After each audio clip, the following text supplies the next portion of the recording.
नमस्कार, मैं नियाज खान और आप देख रहे हैं एनएमएफ न्यूज। हर बात में कुछ बात होती है, सियासत को समझना सबके बस की बात नहीं। सियासत एक ऐसा खेल जिसमें शह और मात लगा रहता है और जो जीत जाए उसे सिकंदर कहा जाता है। लेकिन सियासत के खेल में जीतना सबके बस की बात भी नहीं होती है। सियासत में हर एक कदम को फूंक फूंक कर रखा जाता है और सामने वाले की चाल पर बारीकी से नजर रखी जाती है, बिल्कुल शतरंज के खेल की तरह। यानी एक गलती सीधे आपके राजा को मात दे सकती है। सियासी मैदान के पुराने खिलाड़ी भी ठीक ऐसे ही अपने विरोधी की गलती का इंतजार करते हैं और मौका मिलते ही एक जोरदार वार करते हैं। बिहार की राजनीति में हमारे देश के यशस्वी प्रधानमंत्री ने भी कुछ ऐसा ही किया है, जिसके बाद ये कहा जा रहा है कि 100 सुनार की तो एक लुहार की। जी हां, बिहार की राजनीति में वैसे तो बहुत ही धुरंधर और मजे हुए राजनेता मौजूद हैं।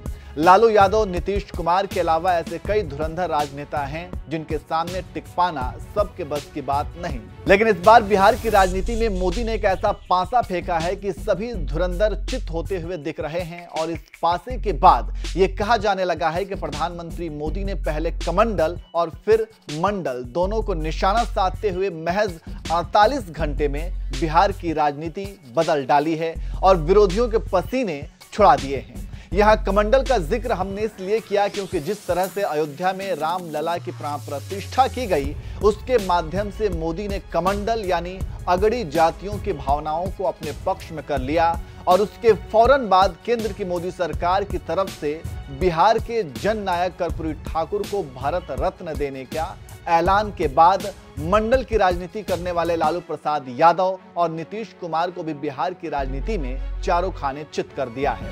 इसलिए कहा जा रहा है कि प्रधानमंत्री ने कमंडल और मंडल दोनों का पासा फेंक महज 48 घंटे में बिहार की राजनीति बदल डाली है। आपको बता दें कि बिहार के पूर्व मुख्यमंत्री कर्पूरी ठाकुर की 100वीं जयंती है। कर्पूरी ठाकुर नाई समुदाय से आते थे और ओबीसी एक ये वर्ग है। कर्पूरी ठाकुर ने हमेशा पिछड़ों और अति पिछड़ों को मुख्य धारा से जोड़ने की राजनीति की है। उनको समाज में आगे बढ़ाने के लिए महत्वपूर्ण योगदान दिया है। उनके लिए लंबी लड़ाई लड़ी है। इसी को आधार बनाकर पिछले 30 सालों से बिहार में पिछड़े और अति पिछड़ों की यानी मंडल की राजनीति लालू यादव और नीतीश कुमार करते रहे हैं। इसीलिए नीतीश कुमार ने बिहार में जातिगत आधारित जनगणना भी कराया, क्योंकि बिहार में ओबीसी का एक बड़ा वर्ग रहता है। उन्हें ऐसा लगा कि जातिगत जनगणना का नीतीश को फायदा मिलेगा। इसके अलावा कर्पूरी ठाकुर को भारत रत्न देने की भी आरजेडी और जेडीयू मांग कर चुकी हैं।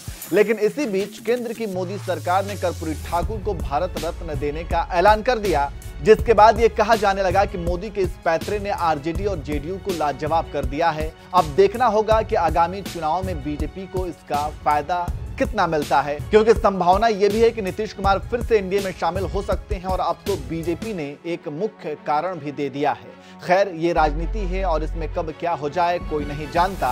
अब देखने वाली बात होगी कि कर्पूरी ठाकुर को भारत रत्न दिए जाने के ऐलान से बीजेपी को बिहार में कितना फायदा मिलता है। वैसे आपको क्या लगता है? आप भी अपनी राय कमेंट करके जरूर बताएं।